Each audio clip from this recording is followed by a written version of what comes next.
Estamos de volta com o nosso Frente a Frente de hoje. Estamos conversando com o arcebispo de Montes Claros, Dom José Alberto Moura. Parece que nas últimas eleições o senhor soltou um manifesto para toda a região sobre o problema das eleições, orientando um pouco como é que se deve votar. O senhor acha importante a participação da igreja no processo político? No processo político amplo, sim. Partidário, não. Não defendemos uma pessoa e um partido oficialmente, publicamente, isso não. Se alguém fizer, ele está errado. Mas nós defendemos uma fé transformadora que leve todas as pessoas que vão à política partidária ou não para o trabalho, para o serviço ao bem comum. Política é justamente o serviço ao bem comum. Política, nesse sentido amplo, a igreja tem que promover, conscientizar o povo. Senão fica uma fé embutida só para dentro da igreja, da sacristia, né? E a nossa fé, ela deve motivar-nos a que vivamos coerentes com o que Deus nos pede. E Ele pede para a gente ser justo, para a gente ser fraterno, para a gente ser solidário, para a gente amar, para a gente ser misericordioso. Isto é uma ação política, da polis, da convivência da cidade, da cidadania. Polis, política, que significa cidadania. Promover a cidadania, o bem de cada vida, de cada pessoa humana.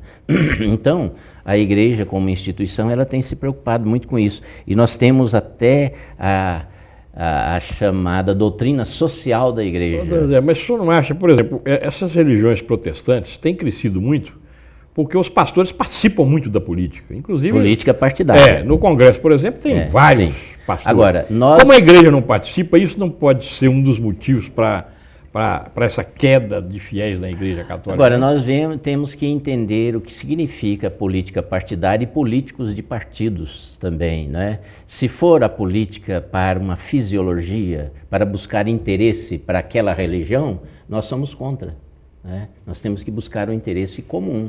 E nós não vamos mandar nossos líderes para trabalhar para a causa da igreja no seu interno. Podemos pleitear também isto, né? Mas quem vai à política é para trabalhar para o bem comum. E normalmente quem está à frente como coordenador, no caso o padre, né, ele deve promover a política da comunhão, da comunhão das pessoas. E o partido, ele parte. Uma parte, até em lugares onde há menos conscientização nesse sentido, se uma pessoa da igreja, ela é de um partido, torce para aquele partido, ela, ao invés de ficar adversária da outra, ela fica inimiga, né? Aí está errado. Nós devemos, mesmo com pensamentos diferentes, ideias, ideais, ideologias, a fraternidade deve nos unir. O padre é o promotor da união e não da divisão, né? E nós vemos lá no Congresso, você citou também de outras religiões, se uns vão para um partido, outros ficam contrários a eles, né? Mas mesmo na própria igreja, o padre conversa muito pouco sobre política. Sim. Agora... Não deveria conversar mais com os fiéis, orientar mais os fiéis sobre política? Do púlpito da liturgia não se promove uma política partidária. O que nós temos que fazer é referência à vida, da fé à vida. Isso eu faço muito. Alguns acham que eu até estou fazendo política partidária. Não estou. Eu estou conscientizando. Falando, por exemplo, que quem vai à política e é eleito, ele é empregado do povo. E não patrão e nem dono. Então ele tem que fazer o bem do povo, do que é o patrão. E o povo tem que reclamar quando isso não é feito. Por isso, para a saúde, por exemplo, o povo tem que exigir o dinheiro para a saúde encaminhado bem para aquilo.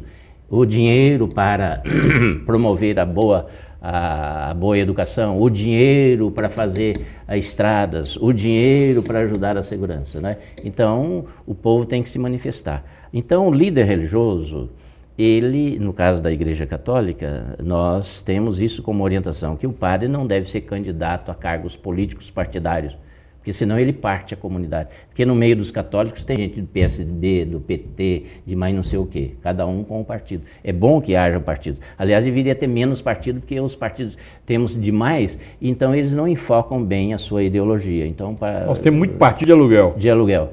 Então, só para eleger. Então, as pessoas vão para um partido que lá dá mais quociente de voto, então vai para aquele para poder ganhar. Então, não é porque ele tem um princípio, uma ideologia, nem nada, né? Então, nós temos sim que orientar o povo para a boa política ampla, né? Conscientização política, fé e política. Até fundamos aqui a Escola de Fé e Política. Temos muita gente que segue, né? Que faz a Escola de Fé e Política. Tivemos até que depois pessoas que ficaram candidatas a vereador, a prefeito, que ganharam até depois e participaram da nossa Escola de Fé e Política. Fizemos uma cartilha sim esse ano passado, mas a igreja tem feito sempre, a igreja como instituição no Brasil, né? Falando, não é só no ano de eleição.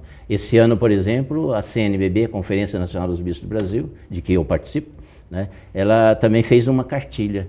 No ano passado eu fiz, no ano das eleições, para orientar as pessoas a votarem conscientemente, responsavelmente. Não votar só porque gostou da pessoa, né? Porque falou bonito. Tem gente que fala bonito e mesmo depois que se elege, fala bonito, mas mentindo para todo mundo, e os outros achando que é verdade, né? A pessoa engana o povo, tapeia, é desonesta, etc. Então, para o povo não escolher gente que não presta. Se não prestou, na outra vez não eleja. Isso eu falo para todo mundo, então não é contra esta ou aquela pessoa. Isso é conscientização política no sentido amplo. Isso é necessário, né, para o povo.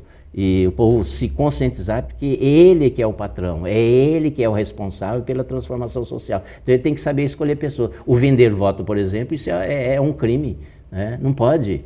E se eu vendo o meu voto porque alguém fez um benefício para mim... Mas nós só vamos consertar isso com a educação.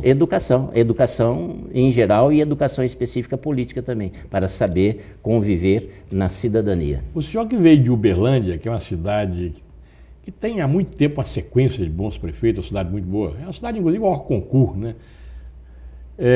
Vem para Montes Claros, o senhor não sentiu muita diferença, não? Sim, é verdade. Então... cada lugar tem a sua história. Eu já morei aqui, o 11º lugar onde eu moro. Já morei na Itália, né? Já morei em Brasília, morei em São Paulo, morei em Uberlândia, Uberaba, morei em Rio Claro, Ribeirão Preto, Campinas. E cada lugar tem as suas características, também na política e política de políticos partidários, né? Então a gente percebe, quando o povo tem maior consciência política, sabe escolher melhor as pessoas, não se deixa enganar. Porque na época das eleições, as propagandas, as pessoas só faltam ser canonizadas de tão boas que elas falam que são, né? Mas o povo então tem que perceber que não são tão boas assim às vezes. Que eu até costumo dizer para determinados prefeitos, quando o prefeito tem pelo menos essas duas qualidades, a coisa funciona. É honesto e sabe administrar, no caso do executivo, né? E do legislativo que saiba legislar. Porque faltando uma ou as duas qualidades, com muito a pessoa faz nada. E as pessoas que têm essas duas qualidades, com pouco faz muito, faz até milagre. Eu já vi isso em muitas administrações. Voltando ao caso lá da Santa Casa, que foi do nosso primeiro bloco, Dom José, o senhor acredita que essa sua carta vai ter influência entre os fiéis? Para melhorar o sistema de saúde da Santa Casa? Eu acredito que se o povo, assim como a política, se posicionar nessas manifestações populares, por exemplo, né?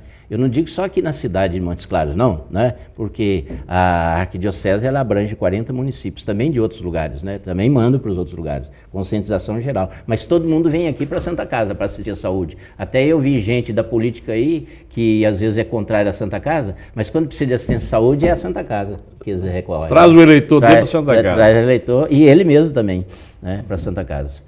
E filhos, na etc. verdade, a Santa Casa é referência em saúde no Norte de Minas. Norte de Minas. Então, essa conscientização é para que o povo perceba e valorize mais a Santa Casa. E se tiver problemas, que ela seja solidária à Santa Casa, né? E ela se manifeste publicamente a favor da Santa Casa, né? E saiba eleger gente que apoie a Santa Casa, né? Quando das eleições. Aí sim, muito importante isso. Eu acho que tem efeito sim. O problema, na verdade, é de recurso, né? E recursos tem. É preciso ser aplicados, né? Então estão sendo mal aplicados. Nós precisamos que os recursos cheguem. Esse problema de recurso da saúde é um problema sério, porque nós tivemos durante muitos anos a CPMF, né? Que era cobrada para ser aplicada na saúde. Mas não resolveu o problema da saúde. Resolveu o problema da saúde. Nós precisamos do repasse para o hospital, os hospitais, de tudo que vem, seja do governo federal ou estadual. O município, por exemplo, de Montes Claros, não dá um tostão para a Santa Casa. Vamos mais para um intervalo comercial e continuamos logo com nossa conversa, esse agradável papo com o arcebispo de Montes Claros. Espera um instantinho.